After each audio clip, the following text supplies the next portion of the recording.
제국 전역에 걸친 박해로 수많은 그리스도인들이 죽임을 당했습니다. 물론 그 중에서 신앙을 거부하고 예수 그리스도를 부인한 사람들도 있었습니다. 그래서 사람들이 사막으로 도망쳤을까요?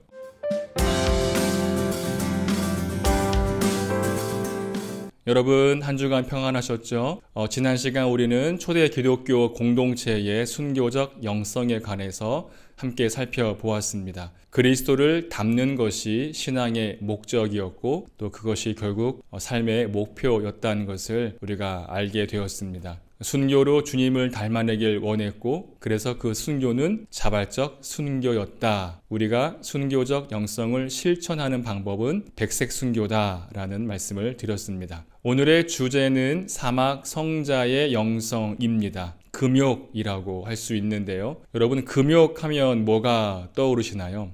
사전에 보니까 금욕을 이렇게 정의했습니다. 인체의 육체적 또 정신적 욕구와 욕망을 내부로부터 절제하는 일. 내부로부터라는 말에 의미가 있습니다. 외부에서 강압적으로 시키는 것이 아니라 스스로 자기 자신을 억제하고 참아내는 것을 뜻하는 것이죠. 그렇다면 오늘의 주제인 이 사막 성자의 금욕은 자신의 인체적 또는 육체적 욕구와 욕망을 끊어내기 위해 스스로 사막에 나가 지냈다는 것을 알게 됩니다. 왜 사람들은 사막에 나갔을까요? 그곳에서 금욕하면서 얻은 영적인 유익은 무엇일까요? 오늘 또 이 영상을 통해서 이 부분에 대한 영적인 통찰과 깨달음이 있기를 바랍니다. 보통 사막 성자의 금욕적 영성을 운동이라고 말합니다. 운동이란 체육대회가 아니라 자연스럽게 일어난 대중적 흐름이라는 것이죠. 처음에는 소수가 시작했던 사막 훈련이 점점 사람들에게 입소문이 나면서 서로 사막에 나가려는 흐름이 생긴 것이고 결국 3세기 또 4세기 기독교 역사의 굵직한 영적인 흔적으로 남게 된 것입니다. 교회는 로마 제국 안에서 핍박과 박해를 받았습니다. 약 300년 가까이 주기적으로 박해를 받았는데요. 공식적으로 받은 마지막 박해가 가장 지독했는데 285년 디오클레티아누스가 황제로 왕권을 차지하면서 대중의 지지를 받기 위해 그리스도인들을 겨냥한 핍박이 가장 마지막 공식적 핍박으로 남아 있습니다. 1차적으로 목회자 그리고 어린 아이들까지 박해하고 죽였습니다. 성경을 몰수했고요. 성도들에게 강압적으로 황제에게 제사를 드리게 했고요. 공개적으로 배교를 하게 했습니다. 제국 전역에 걸친 박해로 수많은 그리스도인들이 죽임을 당했습니다. 물론 그 중에서 신앙을 거부하고 예수 그리스도를 부인한 사람들도 있었습니다. 그래서 사람들이 사막으로 도망쳤을까요? 만약에 이런 박해와 핍박을 피하기 위하여 그리스도인들이 사막으로 들어갔다면 외부적인 강압으로 인해 부득이하게 도망친 것이기 때문에 오늘의 주제인 금욕과는 맞지 않습니다. 오히려 사막에 들어간 이유는 정반대입니다. 사막의 영성이 생겨난 배경은 디오클레티아누스가 황제에서 물러난 이후에 발생했기 때문이죠. 305년 디오클레티아누스가 황제에서 물러난 후에 여러 해 동안 황제의 자리가 공석이었습니다. 이때 이 자리를 노리는 4명의 로마의 장군들이 서로 싸움을 벌였는데요. 가장 유력했던 막센티우스를 밀비우스 전투에서 이기고 승리한 이 콘스탄티누스 장군이 로마의 황제가 되었습니다. 밀비우스 전투라고 하는데요. 이 콘스탄티누스 황제가 이 싸움에 앞서서 꿈속에서 십자가의 형상을 보았고 그리고 십자가를 앞세워서 결국 이 전투를 이기게 되었습니다. 밀비우스 전투는 워낙 로마 제국 역사 안에서 유명한 내용이니 여러분들이 한번 찾아보시면 좋을 것 같습니다. 결과적으로 콘스탄티누스가 왕권을 차지한 후에 밀라노 칙령이라는 것을 선포하게 됩니다. 이 칙령에 어마무시한 조항이 포함되어 있었는데요. 바로 기독교를 공식적으로 인정하게 된 것입니다. 교회는 로마 제국의 그 법 안에 들어가게 돼서 보호를 받게 되죠. 그런데 여기서 멈추지 않고 콘스탄티누스는 기독교를 편애하는 그 정책을 계속해서 이어나가게 됩니다. 결국 자신의 정부에 교회의 지지가 필요하다고 생각한 콘스탄티누스는 국가의 예산을 들여서 교회를 세우게 되죠. 그리고 주교들의 지위를 높이고 교회 회의를 소집하고 기독교 정신에 입각한 도덕적 기준을 법률로 지정하게 됩니다. 한마디로 로마 제국이 기독교화된 것이죠. 참 신기하죠. 300년 동안 핍박을 받았던 교회는 갑자기 호황을 누리게 됩니다. 이제 특권을 누리게 된 것이죠. 국가에서 기독교를 장려하고 황제가 그리스도인이라는 것이 알려지자 많은 사람들이 그리스도인이 되고 싶어 합니다. 당연한 현상입니다. 그래서 330년 기독교가 로마의 공식 종교가 된 이후에 기독교인이 되는 것은 일종의 유행이었습니다. 교회 출석이 전례 없이 늘어났고요. 주후 300년에는 전 국민의 10%도 되지 않았던 기독교인의 수가 360년에는 절반 이상이 기독교인이 되었습니다. 콘스탄티누스가 황제가 되면서 그리고 기독교가 로마의 공식 종교가 되면서 부흥과 또 성장이라는 순기능이 생기게 되었습니다. 하지만 역효과도 발생했죠. 순교적 영성으로 무장했던 그리스도인들은 이제 제자 되는 일에 무감각해졌습니다. 사람들은 그리스도를 본받기 위해 죽는 것을 이상하게 여겼습니다. 기독교인이 되면 박해받는 것이 아니라 특권을 누리게 되는 것이죠. 교인들은 영적으로 비대해지기 시작했습니다. 역사는 균형을 이루려는 그런 특성이 있습니다. 한쪽으로 치우치면 다른 한쪽으로 다시 기울이는 그런 현상이 발생하는 것이죠. 이때 바로 운동이라는 것이 작용합니다. 기술 그리고 과학이 급속도로 발전하면 인간은 편리함을 느낍니다. 그런데 또 동시에 불안함을 느끼게 되는 것이죠. 그래서 기술이 발전한 이후에는 다시 인문학이 유행합니다. 사람들을 중요하게 여기는 그 흐름이 생겨나는 것이죠. 신앙도 마찬가지입니다. 그리스도인들이 4세기부터 사막으로 나간 이유가 여기에 있습니다. 교회가 무거워져서 한쪽으로 기울었기 때문입니다. 비대해진 영성의 균형을 맞추기 위해서 사람들은 몸집을 줄이기로 결정합니다. 그래서 시작한 것이 바로 금욕 운동인 것이죠. 자, 이렇게 금욕 운동을 하기 위하여 영적으로 비대해진 자신들의 나태함과 부유함을 잘라내기 위하여 사막에 나가게 됐다라는 것을 우리가 이해하게 되었습니다. 그러면 사막에서 어떻게 지냈을까요? 첫째는 고독함입니다. 사막 성자들은 고독이 영적 성장에 필요하다고 그렇게 믿었습니다. 이집트의 사막 성자들이 모여있던 스케티스에서 한 형제가 모세라는 스승에게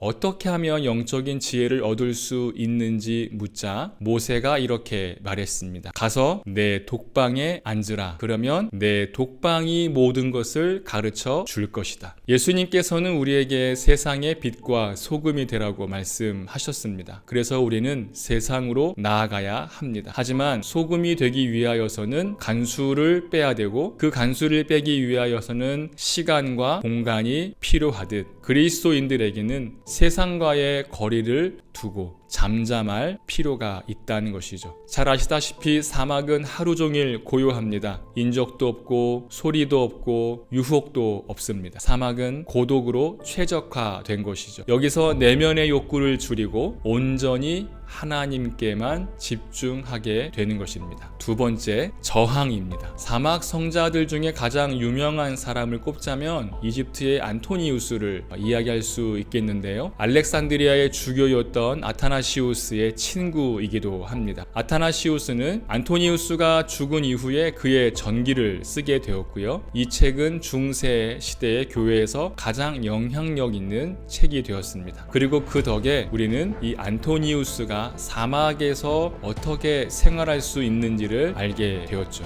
안토니우스는 부유한 가정에서 태어났습니다. 그런데 갑자기 부모가 죽게 되었고 여동생과 함께 기독교 신앙을 지켜내야 했습니다. 하루는 교회로 가는 중에 사도들처럼 모든 것을 버리고 그리스도를 따르는 것이 어떤 의미일지 궁금하기 시작했습니다. 마침 그날 아침 예배 때 본문이 마태복음 19장 21절이었는데요. 예수께서 이르시되 내가 온전하고자 하면 가서 네 소유를 팔아 가난한 자들에게 주라. 그리하면 하늘에서 보화가 내게 있으리라.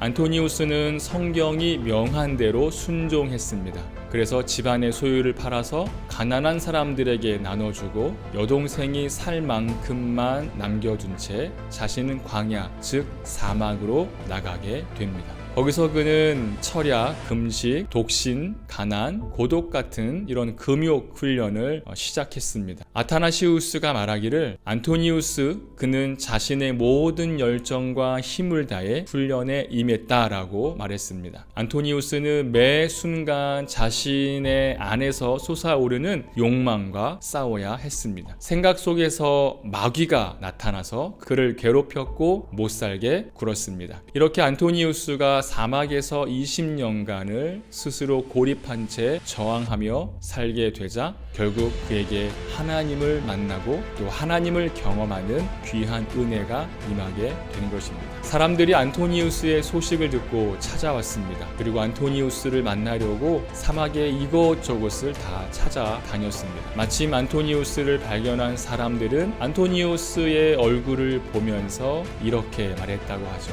안토니우스가 눈앞에 나타났는데 마치 하나님의 신비 속으로 끌려갔다가 하나님의 영감을 받고 성소에서 나오는 것 같았어요. 영적으로 강건하고 군살이 없는 또 순수하고 평화로운 얼굴로 고요하고 겸손한 태도를 지닌 그런 안토니우스를 보면서 사람들은 하나님을 본듯다고 말했습니다. 이 사람들을 향해서 안토니우스도 이렇게 말했다고 하죠. 세상의 그 어떤 것도 그리스도의 사랑보다 더할 수는 없습니다. 그 사랑에 감격하여서 자기 자신을 죽이고 자기의 소유를 포기하고 주님의 오심을 대비하십시오. 여러분, 안토니우스를 보시면 떠오르는 것 있지 않으세요? 그렇죠. 바로 백색 순교입니다. 안토니우스는 이 백색 순교, 그러니까 순교자적인 영성을 자기 자아를 죽이면서 실천하게 된 것이죠. 자기 부인 또 자기 저항, 이러한 말이 안토니우스를 통해서 생겨나기 시작한 것입니다. 놀랍게도 안토니우스의 이 백색 순교적인 자기 부인 또 자기 저항을 통해서 그리스도인들이 하나님을 만나기 시작했고, 그리고 안토니우스를 따라서 사람들이 사막 안으로 들어가게 됩니다.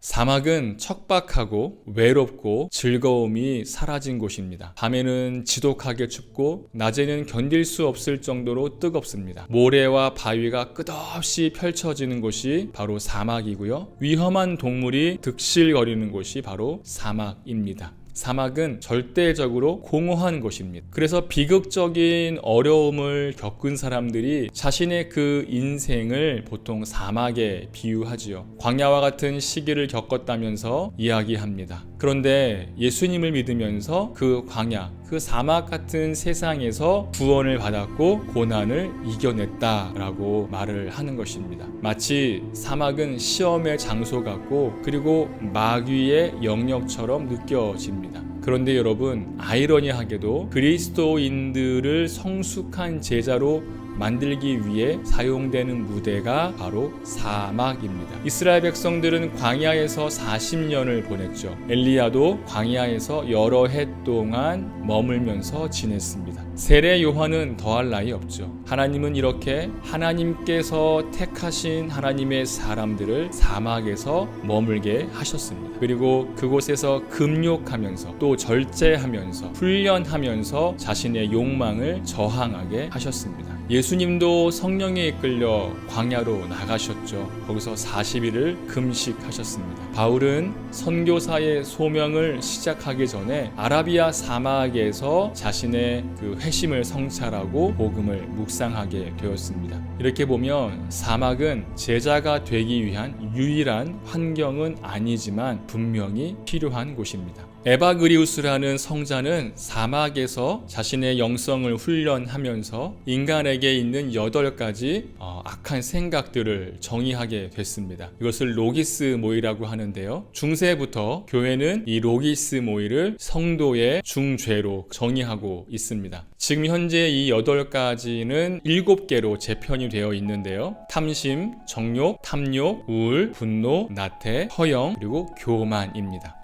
이러한 로기스의 중심에는 자기중심성이라는 본질이 담겨 있습니다. 이러한 생각들을 극복하는 것은 간단하지 않죠. 먹을 것을 앞에 두고 탐심을 제거하는 것은 결코 쉬운 일이 아닙니다. 그래서 사막으로 가는 겁니다. 그렇게 자기중심성을 바탕으로 하는 이 죄된 생각들을 저항하고 금욕하다 보면 어떠한 평온한 상태에 머물게 되는데요. 사막 영성에서는 이것을 아파테이아라고 말합니다. 평정심이라고 할 수 있겠습니다. 이 평정심은 단순히 죄된 생각들을 저항하는 것만으로 극복하는 것이 아니라 이것과 반대되는 생각들, 그러니까 감사, 겸손, 평화, 사랑, 이런 것들을 나의 마음속에 채울 때에 이 평정심을 이룰 수 있게 되는 것이죠. 놀랍게도 이 금요 훈련의 꽃은 아가페입니다. 여러분, 아가페가 뭐지요? 사랑이죠. 결국 나 자신과 세상의 죄에 대한 승리는 하나님의 사랑이 충만할 때 가능하다는 것을 알 수 있습니다. 사막 성자들의 영성의 최종 목적지는 사랑입니다. 금욕이 목적이 아니라 금욕을 통해서 내적 변화를 이루어내고 사랑으로 나타나는 것입니다. 5세기 사막 성자의 대표적인 인물이었던 성 마가는 왜 아가페가 금욕과 평정심의 궁극적인 목표인지에 대해서 이렇게 말했습니다.